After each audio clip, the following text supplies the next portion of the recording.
Oke, assalamualaikum warahmatullahi wabarakatuh.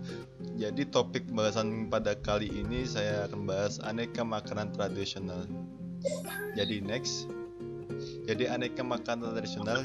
Jadi di sini beliau membuat berbagai aneka makanan dari yang tradisional maupun yang modern. Jadi itu bisa diinovasiin. Jadi makanan tradisional berinovasi, berevolusi menjadi makanan tradisional berarti berera modern.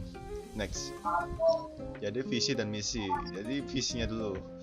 Visinya itu mewujudkan restoran makanan yang memiliki ciri khas dengan cita rasa tradisional namun berkualitas internasional. Lalu misinya mengutamakan kualitas dalam hal apapun yang dilakukan atau pelayanan dan disajikan atau makanan. Lalu mengembangkan usaha di berbagai tempat yang strategis untuk menjadi restoran terbaik di Indonesia. Next. Lalu ada problemnya. Yang pertama adalah sebagian besar rata-rata lidah orang milenial itu belum terbiasa dengan olahan tradisional gitu.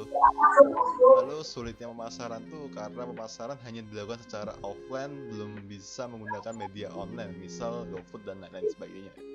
Lalu penurunan dari pemasukan dari hari ke hari karena dampak COVID yang sedang melanda. Next. Lalu solusinya gimana sih? Nah, solusinya itu membuat olahan tradisional tersebut memiliki cita rasa modern yang digemari oleh kaum milenial, misalnya klepon, rasa matcha atau red velvet dan sebagainya gitu. Kemudian di tahun depan akan menerima pesanan melalui media online, misal GoFood, karena sekarang masih media offline. Dengan inovasi yang berkembang, segala sesuatu macam ide-ide mulai bermunculan untuk meng-counter dari dampak COVID tersebut. Next. Lalu selanjutnya akan dibacakan oleh saudara Hilmi. Selanjutnya adalah validation.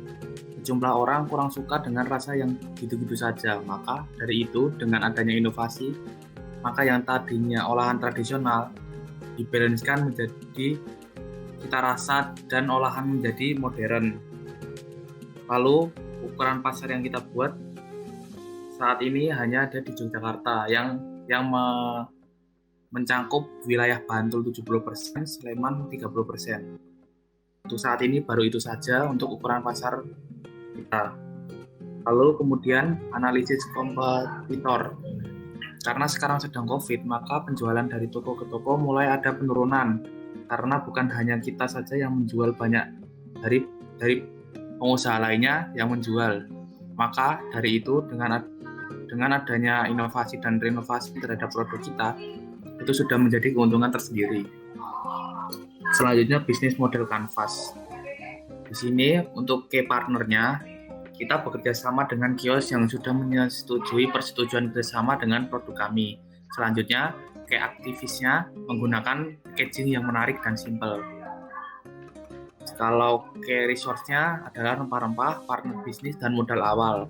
Untuk value proposition adalah rasa yang digemari oleh kaum milenial untuk yang berinovasi. Selanjutnya, customer relationship. Jika membeli dengan jumlah barang banyak akan mendapatkan diskon yang menarik. Lalu channel yang kita buat itu mencangkup kios atau toko yang sudah bekerjasama dengan kami. Customer segmennya kalangan milenial yang ingin rasa makanan tradisional dengan cita rasa modern. Cost strukturnya biaya pemesanan, biaya bahan baku, dan transportasi. Dan review streamnya keuntungan yang didapat dari si penjual itu jika membeli barang dari kita. Selanjutnya, social impact. Dampak positif yang terdapat pada bisnis kita ini adalah memiliki berbagai macam cita rasa yang modern dapat dinikmati oleh kalangan yang tua ataupun yang muda, bisa disesuaikan dengan umur customer. Jadi jika kalau misal customernya muda ingin rasa-rasa yang menarik, bisa di request. Jika customernya sudah berumur, bisa merasakan cita rasa asli dari makanan modern tersebut. Kemudian dampak negatifnya adalah persaingan ketat dari brand yang sudah terkenal dan sudah memiliki nama di Indonesia. Ini adalah roadmap yang kita buat di tahun 2020. Terus pembuatan bisnis, mencoba berbagai hal aneka makanan, mulai mempromosikan produk ke berbagai tempat. 2021 mulai aktif dalam penjualan, konsumen mulai berdatangan untuk memesan produk yang kami buat dengan COD atau melalui WhatsApp, mulai meramaikan pesanan dari berbagai konsumen untuk berbagai kebutuhan. Lalu di tahun 2022, insya Allah kita akan membuat toko, kemudian memulai bisnis dengan cara online dan bisa dikirim di berbagai daerah melalui fitur-fitur yang sudah ada di zamannya. Timnya ada teman saya Chandra Yobi Setiawan dan saya sendiri Hilmi Rizky Ramadan. Biodata narasumber adalah seperti ini. Jadi beliau menjual berbagai macam aneka makanan mulai dari yang tradisional dan modern. Untuk pemesanan bisa melalui WhatsApp dan email. Dan pemesanan ini hanya ada di wilayah Jogja saja. Dan terima kasih. Kurang lebihnya mohon maaf. Assalamualaikum warahmatullahi wabarakatuh. Waalaikumsalam warahmatullahi wabarakatuh.